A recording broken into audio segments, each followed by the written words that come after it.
ये कथा केवल एक ऐतिहासिक घटना नहीं है, बल्कि भक्ति, विश्वास, त्याग और ईश्वरीय संरक्षण की जीवंत गाथा है।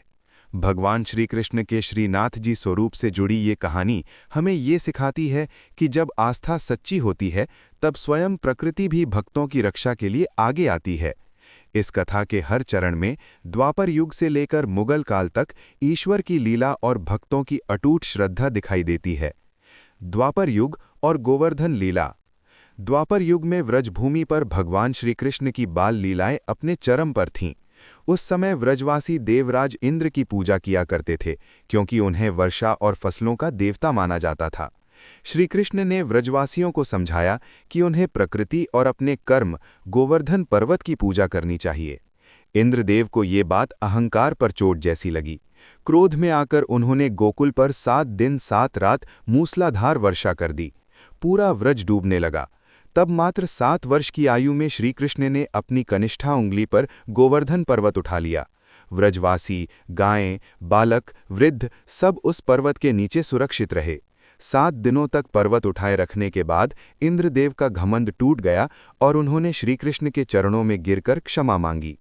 ये लीला ये दर्शाती है कि ईश्वर स्वयं अपने भक्तों की रक्षा करते हैं और अहंकार अंततः नष्ट होता है। गोवर्धन पर्वत और स्वयंभू स्वरूप। समय बीतता गया। हजारों वर्ष बाद भी गोवर्धन पर्वत व्रजभूमि में स्थित रहा। 15वीं शताब्दी में एक अद्भुत घटना घटी। गोवर्धन पर्वत पर धूम्र नाम की एक गाय प्रतिदिन एक विशेष स्थान पर जाकर स्वतः दूध बहाने लगी। ये दृश्य स्थानीय लोगों के लिए आश्चर्य का विषय था। जब उस स्थान की खुदाई करवाई गई तो धरती से भगवान श्री कृष्ण का वही 7 वर्ष का गोवर्धनधारी स्वरूप प्रकट हुआ। ये मूर्ति किसी शिल्पकार द्वारा निर्मित नहीं थी, बल्कि स्वयंभू थी। यही स्वरूप आगे चलकर श्रीनाथ जी के नाम से विख्यात हुआ। ये घटना ये सिद्ध करती है कि ईश्वर स्वयं प्रकट होते हैं जब समय और परिस्थितियां अनुकूल होती हैं। मुगल काल और संकट की आहट। समय ने करवट ली और भारत में मुगल शासन का दौर आया। सन 1669 में मुगल बादशाह औरंगजेब ने अनेक हिंदू मंदिरों को तोड़ने का आदेश दिया। उसका उद्देश्य केवल सत्ता नहीं, बल्कि धार्मिक दमन भी था। श्रीनाथ जी का मंदिर भी उसकी दृष्टि में आ गया। वृंदावन स्थित इस पवित्र स्थल पर संकट के बादल मंडराने लगे। मंदिर के मुख्य पुजारी गोस्वामी दामोदर दास जी ये समझ गए कि अब मूर्ति को वहीं रखना सुरक्षित नहीं है। एक अंधेरी रात में गोस्वामी दामोदर दास जी ने श्रीनाथ जी की मूर्ति को बैलगाड़ी में छिपाया और वृंदावन से निकल पड़े। ये केवल एक यात्रा नहीं थी, बल्कि एक परीक्षा थी, श्रद्धा, धैर्य और साहस की। वे कई महीनों तक भटके, अनेक राजाओं से शरण मांगी, परंतु औरंगजेब के भाई से किसी ने सहायता नहीं की। हर द्वार बंद होता गया, लेकिन पुजारी का विश्वास अडिग रहा। मेवाड़ की भूमि और ईश्वरीय संकेत। भटकते भटकते पुजारी राजस्थान के मेवाड़ क्षेत्र में सिंघारी नामक गांव पहुंचे। तभी अचानक बैलगाड़ी का पहिया जमीन में धंस गया। चाहे जितना प्रयास किया गया, गाड़ी आगे नहीं बढ़ी। गोस्वामी जी समझ गए कि ये कोई साधारण घटना नहीं, बल्कि ईश्वर की इच्छा है।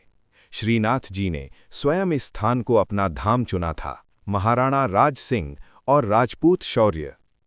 जब ये समाचार महाराणा राज सिंह तक पहुंचा, तो उन्होंने बिना विलंब श्रीनाथ जी को अपना अतिथि स्वीकार किया। उन्होंने औरंगजेब को स्पष्ट संदेश भिजवाया, श्रीनाथ जी अब मेरे मेहमान हैं, उन्हें छूने का विचार भी मत करना। ये संदेश केवल शब्द नहीं, बल्कि राजपूत आन बान शान की घोषणा थी। महाराणा राज सिंह के साथ 1 लाख राजपूतों ने कसम खाई कि यदि आवश्यकता पड़ी तो वे अपने सिर कटवा देंगे, लेकिन भगवान की मूर्ति को आंच नहीं आने देंगे। औरंगजेब की सेना और चमत्कार। औरंगजेब ने अपनी विशाल मुगल सेना मेवाड़ की ओर भेज दी। राजपूत तलवारें लेकर दीवार बनकर खड़े हो गए। युद्ध लगभग निश्चित था, लेकिन तभी एक अद्भुत चमत्कार हुआ। आसपास के जंगलों से लाखों जहरीले भंवर निकल आए। उन्होंने मुगल सेना पर ऐसा प्रहार किया कि सैनिक घबरा गए, घोड़े बिदकने लगे, कतारें टूट गईं, कोई भी आगे बढ़ने का साहस नहीं कर पाया। ये केवल प्राकृतिक घटना नहीं, बल्कि भक्तों के विश्वास का प्रतिफल था। मुगल सेना को जान बचाकर भागना पड़ा और औरंगजेब को हार माननी पड़ी। नाथ द्वारा की स्थापना। उसी सिंघारी गांव में बाद में श्रीनाथ जी का भव्य मंदिर बनाया गया। यही स्थान आगे चलकर नाथ द्वारा कहलाया, अर्थात नाथ का द्वार। आज भी ये मंदिर वैष्णव परंपरा का एक प्रमुख तीर्थ है। नाथ द्वारा केवल एक मंदिर नहीं, बल्कि उस सत्य का प्रतीक है कि ईश्वर अपने भक्तों को कभी अकेला नहीं छोड़ते। ये कथा हमें सिखाती है कि इतिहास केवल तलवारों और सेनाओं से नहीं बनता, बल्कि विश्वास, भक्ति और साहस से बनता है। श्रीनाथ जी की ये गाथा हर उस व्यक्ति के लिए प्रेरणा है जो कठिन समय में भी ईश्वर पर भरोसा रखता है। जहां विश्वास होता है, वहां चमत्कार स्वयं रास्ता बना लेते हैं।